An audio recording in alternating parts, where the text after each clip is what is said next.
ओम नमो भगवते वासुदेवाय. तर आपण श्रीमद भागवत महापुराण पाहत आहोत आणि त्यातील हा आपला 10वा स्कंद. 10व्या स्कंदातील अध्याय 6वा. 6व्या अध्यायामध्ये आपण पुतना उद्धार पाहणार आहोत. श्री सुकाचार्य म्हणतात, नंद मथुरेहून निघाले तेव्हा वाटेत विचार करू लागले की वासुदेवांचे म्हणणे खोटे असणार नाही, म्हणून संकट येईल या भीतीने ते मनोमन भगवंतांना शरण गेले. पुतना नावाची एक अत्यंत क्रूर राक्षसी होती. लहान मुलांना मारणे एवढे एकच तिचे काम होते. कंसाच्या आज्ञेवरून ती नगरे, गावे आणि गवळ्यांच्या वस्त्यांमध्ये लहान मुले मारण्यासाठी फिरत असे. जेथील लोक आपल्या दैनंदिन कामामध्ये राक्षसाची भीती घालविणाऱ्या भक्त वत्सल भगवंतांचे स्मरण इत्यादी करीत नाही, तेथेच राक्षसांचे फावते. आकाशमार्गाने जाऊ शकणारी ती पुतना इच्छेनुसार रूपे धारण करीत होती. एके दिवशी नंदाच्या गोकुळाजवळ येऊन मायेने स्वतःला एक सुंदर तरुणी बनवून ती गोकुळात शिरली. तिने आंबाड्यावर मोगऱ्याची वेणी माळली होती, सुंदर वस्त्रे परिधान केली होती. जेव्हा तिची कर्णफुले हलत असत तेव्हा त्यांच्या चमकण्याने तोंडावर आलेले तिचे कुरळे केस शोभिवंत दिसत होते. तिचे नितंब आणि स्तन उभार होते, तर कंबर बारीक होती. आपले मधुर हास्य आणि कटाक्षांनी ती व्रजवासियांचे चित्त वेधून घेत होती. हातात कमळ घेऊन येणाऱ्या त्या रूपवती रमणीला पाहून गोपींना वाटले की जणू स्वतः लक्ष्मीच आपल्या पतीचे दर्शन घेण्यासाठी आली आहे. बालग्रहासारखी ती इकडे तिकडे लहान मुलांना शोधित सहजपणे नंदाच्या घरात शिरले. तेथे एक दृष्टांचे काळ बालक श्रीकृष्ण पाळण्यात झोपलेले तिने पाहिले. परंतु राखेच्या ढिगात लपलेला अग्नी असतो त्याचप्रमाणे त्यावेळी त्यांनी आपले प्रचंड तेज लपवून ठेवले होते. चराचराचा आत्मा असणाऱ्या त्यांनी लहान मुलांना मारणारा हा ग्रह आहे हे जाणून आपले डोळे बंद केले. जसे एखाद्याने नकळत झोपलेल्या सापाला दोरी समजून उचलून घ्यावे, याचप्रमाणे आपल्या काळरूप श्रीकृष्णांना पुतनेने उचलून मांडीवर घेतले. मखमली म्यानात लपविलेल्या तीक्ष्ण धारेच्या तलवारीप्रमाणे पुतनेचे हृदय क्रूर होते, परंतु वरवर मात्र ती अत्यंत मधुर व्यवहार करीत होती. रोहिणीने आणि यशोदेने तिला पाहिले, पण तिच्या सौंदर्यप्रभावाने हतप्रभ होऊन स्तब्धपणे त्या तिला पाहतच राहिल्या. इकडे तिने त्या बालकाला भयंकर मांडीवर घेऊन त्याच्या तोंडात आपला स्तन दिला.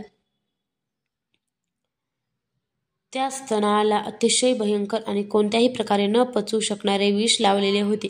तेव्हा भगवंतांनी रागाने दोन्ही हातांनी तिचा स्तन जोरात दाबून तिच्या प्राणांसह तिचे दूध प्राशन केले. तिची सर्व मर्मस्थाने खिळखिळी झाली. अरे सोड सोड, पुरे कर असे ओरडत वारंवार आपले हात पाय आपटीत ती रडू लागली. तिने डोळे फिरवले आणि तिचे शरीर घामाने थबथबले. तिच्या महाभयंकर आक्रोशाने डोंगरासह पृथ्वी आणि ग्रहांसह अंतरिक्ष डगमगू लागले. सातही पाताळे आणि दिशा दुमदुमून गेल्या. विजा कोसळतात की काय या शंकेने पुष्कळशे लोक जमिनीवर कोसळले. परीक्षिता, अशा प्रकारे पुतनेच्या स्तनामध्ये इतक्या वेदना झाल्या की ती गतप्राण झाली.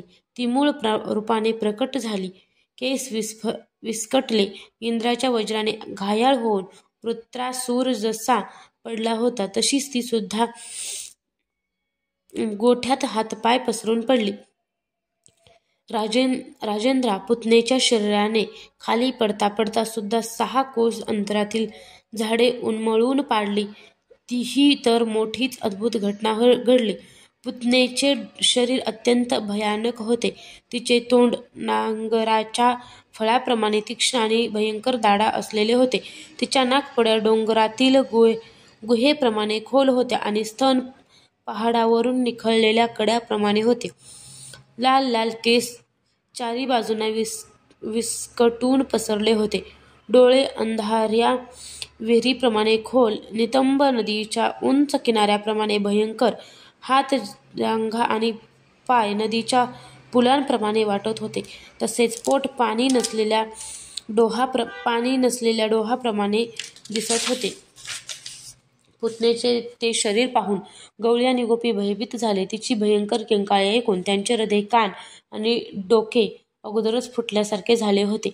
जेव्हा गोपींनी पाहिले की बाल श्रीकृष्ण निर्भयपणे तिच्या छातीवर खेळत आहेत, तेव्हा अत्यंत घाबरून लगबगीने तेथे जाऊन त्यांनी श्रीकृष्णाला उचलून घेतले.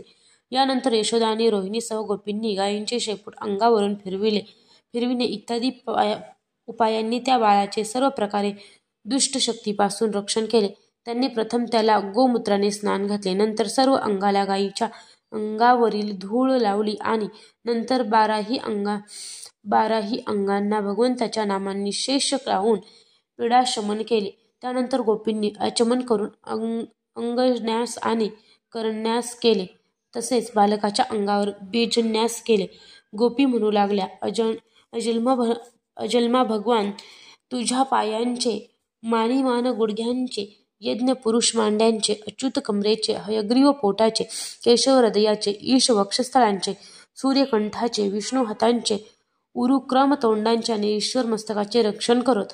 तुझ्या रक्षणासाठी चक्रधर भगवान तुझ्या पुढे राहोत, गदाधारी श्रीहरी पाठीमागे, धनुष्याने खडंग धारण करणारे भगवान मधुसूदन आणि अजन दोघे दोन बाजूंना, शंखधारी उरुगाय चारी कोपऱ्यांमध्ये, उपेंद्र वर गरुड पृथ्वीवर आणि भगवान परमपुरुष तुझ्या सर्व बाजूंनी रक्षणासाठी राहोत.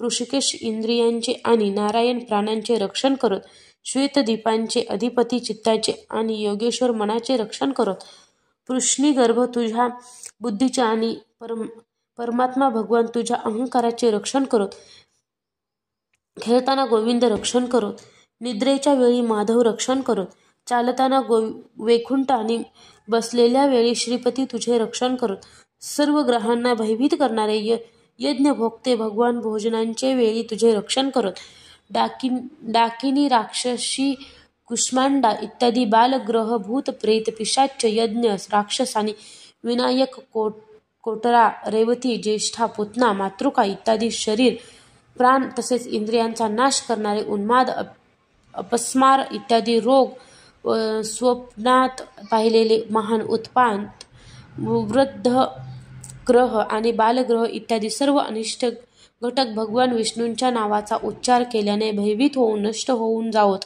श्री सुखाचार्य म्हणतात, अशा प्रकारे प्रेम करणाऱ्या गोपींनी रक्षामंत्र म्हटल्यावर यशोदेने आपल्या मुलाला दूध पाजून पाळण्यात निजविले. त्याचवेळी नंद वगैरे गोप मथुरेहून गोकुळात पोहोचले, तेव्हा पुतनेचे ते भयंकर शरीर पाहून ते चकित झाले. ते म्हणू लागले, वासुदेवांच्या रूपात निश्चितच कोण्या ऋषीने जन्म घेतला असेल, किंवा हेही शक्य आहे की वासुदेव पूर्वजन्मींचे कोणी योगेश्वर असतील, कारण ते जसे म्हणाले होते तसेच संकट येथे दिसून आले. जोपर्यंत वज्रवासींनी कुऱ्हाडीने पुतनेच्या शरीराचे तुकडे तुकडे केले आणि लांब नेऊन एक एक अवयव चितेवर ठेवून जाळून टाकले.